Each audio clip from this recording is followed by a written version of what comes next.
Joshcast, dun, dun, dun, dun. Oh, it's a podcast that's still going. Dun, dun, dun, dun, dun. Oh, even though it should be canceled. Dun, dun, dun, dun, dun, dun, dun. Oh, anyone can put anything up. Dun, dun, dun, dun, dun, dun, dun, dun. Oh, on the internet, this is wrong. Dun, dun, dun, dun, dun, dun, dun, dun, dun, dun. Joshcast, dun, dun, dun, dun, dun, dun. Joshcast, dun, dun, dun, dun. All right, so I'm looking at the side of a building right now that is actually it's a restaurant that I want to try, but I only ever am in this area on Sundays, and the restaurant is always closed at this point. I could come over here at another point during the week, but it would really upset my flow, which is critical to me maintaining my depression. So yeah, this right here. When I'm looking at this whole situation is a metaphor for how I get too stuck in patterns of behavior, and that maybe I should break out of that and come to this restaurant on a day when I normally don't go to this part of town, which for me would be a huge risk to take in 2017. Perhaps that should be my New Year's resolution. Look for new restaurants on different days of the week to go out and lunch at. If I can do that, I think if I can do that, then surely I'll start getting a lot of women. That's my thinking there. Transition.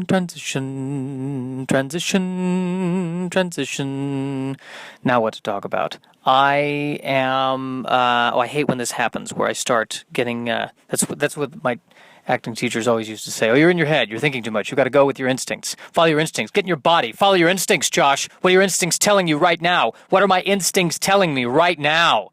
I go back to thinking that I need to get out there. I need to date.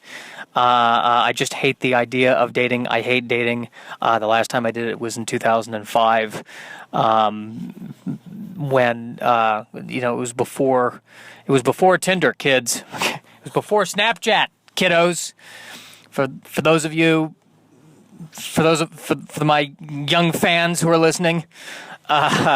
Yes, and I took this lovely young woman to TGI Fridays, I think on a Tuesday at 4:30 p.m.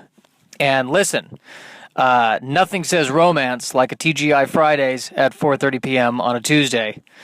And we sat next to a giant rooster, and the rooster, I think, was the most masculine of the situation.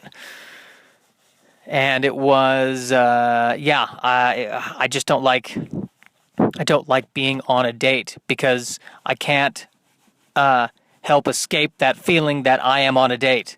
And it feels like a false situation. It doesn't feel real. It feels like we're both making small talk when what we're really doing is assessing. It feels like an assessment. That's what it feels like to me.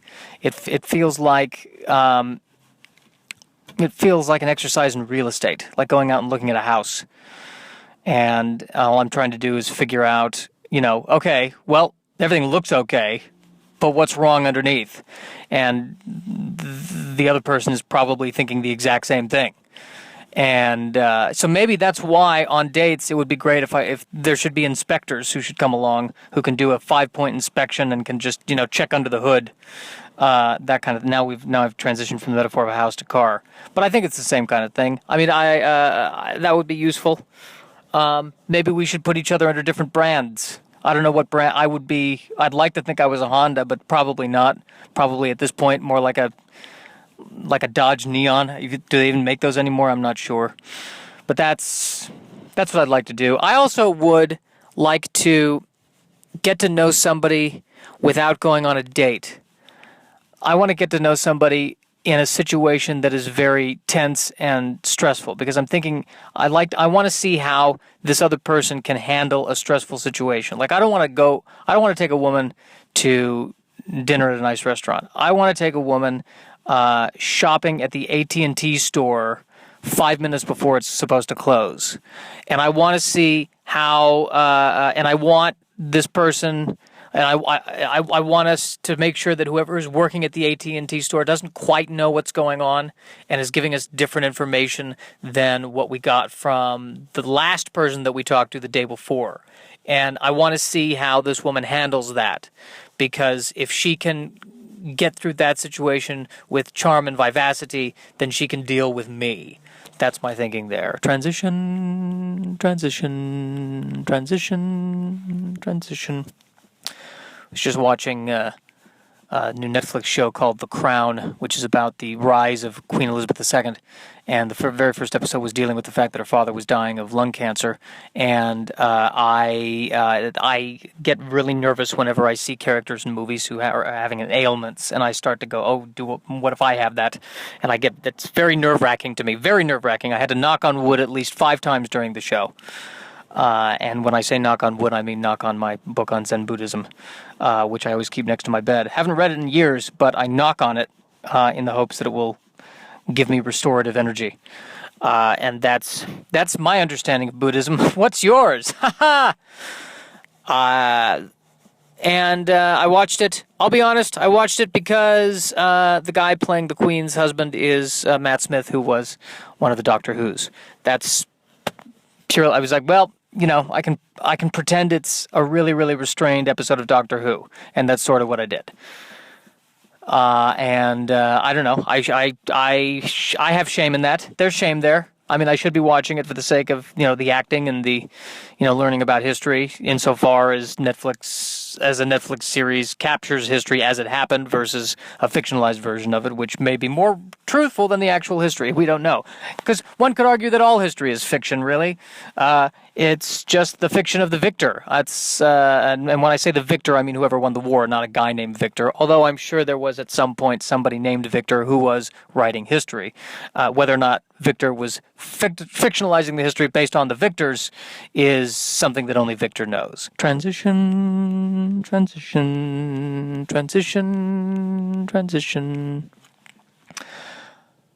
A long time ago, in a dark forest, there was an evil queen, a snow queen.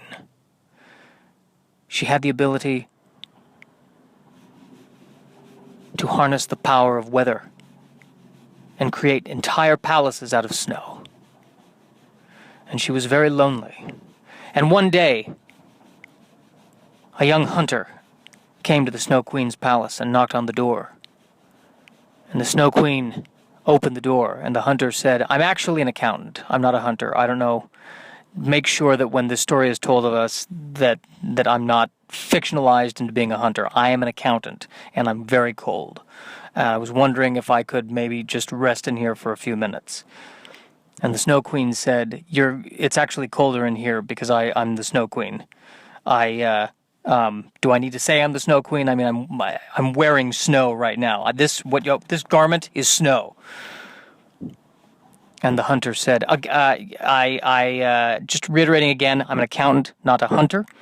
And I see what you're saying. This, with my luck, of all of the castles in the middle of nowhere that I choose the one that is even colder. And the Snow Queen said, I've been meaning to try to figure something out for guests for years because, I get a lot of visitors, and inevitably they have to stay, miles away in a lodge. And then the hunter said, again, reiterating, I'm not a hunter, I'm an accountant.